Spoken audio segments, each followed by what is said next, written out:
आता तुम्ही बघा लोक कशी बनेल आहेत बघा। विरोधक काल तो एक अक्षय शिंदे हा बदलापूरचा विकृत माणूस होता, नराधम होता।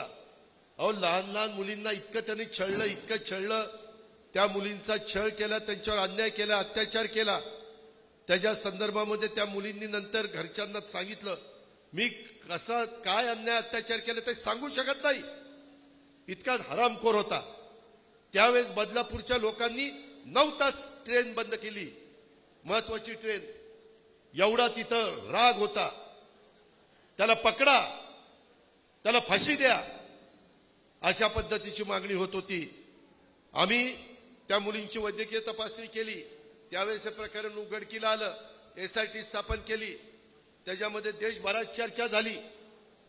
विरोधक म्हणायला लागले, बघा ह्यांच्या राज्यामध्ये महिला असुरक्षित।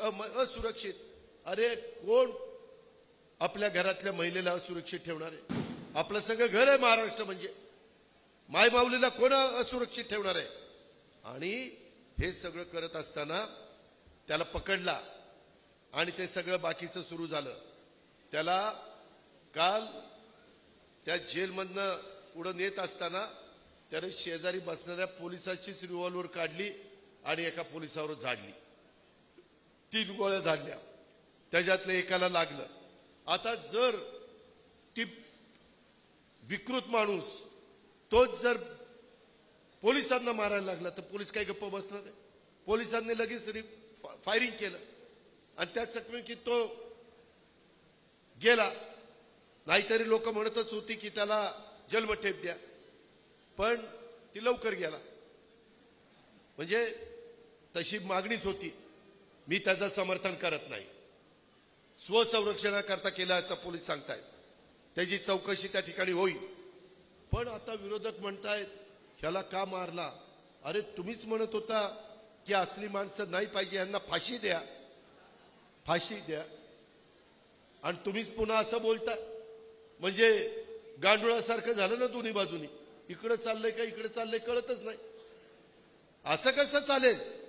अरे त्यांनी त्या 2 मुलींवर अन्याय अत्याचार केला, त्या बारक्या मुली, छोट्या मुली, ह्या हरामखोराला नराधमाला लाज वाटली नाही? आणि हे जर राजकारण विरोधक करतात, चौकशी करा ना, चौकशीमध्ये काय निष्पन्न होईल त्याच्याबद्दल दुमत असण्याचं काही कारण नाही। परंतु आणि त्याला 2 पत्नी होत्या, त्याच्यातल्या एका पत्नीने पण तक्रार केली पोलीस स्टेशनला, म्हणला हा निव्वळ विकृत आहे, म्हणले विकृत, आणि नामांकित शाळा होती तिथे सगळं घडलं। ह्या गोष्टीचा पण विचार करा। आम्ही कधी कुठं, मी तर माझा कार्यकर्ता चुकला तरी मी त्यांना म्हणतो, हे चुकला ना ते बघा तुमचं, तुम्ही त्याला टायरमध्ये घ्यायचा का कशात घ्यायचा ते। आणि मी कार्यकर्त्यांना सांगतो, तुम्ही चुकू नका, तुमच्याकडनं अन्याय अत्याचार होऊन देऊ नका। ह्या गोष्टीचा विचार देखील आपण सगळ्यांनी या निमित्तानं केला पाहिजे।